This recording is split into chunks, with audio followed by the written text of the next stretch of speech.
Hello. Hello. Mam ni aje? Niko poa. Unataka aje? Nilikuwa nasema aje? Eh.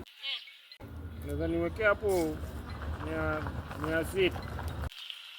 Tena. Sasa mam zilinitumia nini juzi? Kijana, si nimetoka kukutumia pesa juzi. Sasa imeisha. Unatumia na nani hii pesa? Na mimi tu.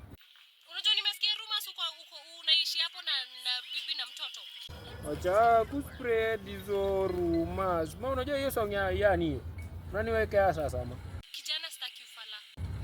Mam sinakwambia ukweli, mimi nimesota bana. Mimi nikwambia nilikuwa mgonjwa, nimeingia hapo forex nikatrade. Hebu kwanza niambie kama uko na mtoto kwa hiyo nyumba.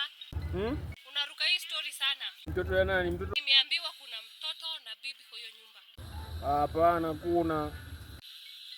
Na pesa inaishia wapi? Ni mimi natumia. Kijana, mimi sitakulelea mtoto na bibi yako. Unanisikia? Nimekuwa mgonjwa mama.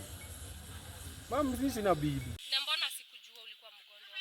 Tangu lini ukakuwa mgonjwa na ukakosa kuniambia?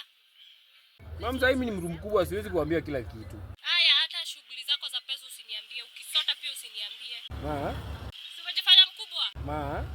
Usiniite. Ma? Ma? Basi unajua ma? Hello.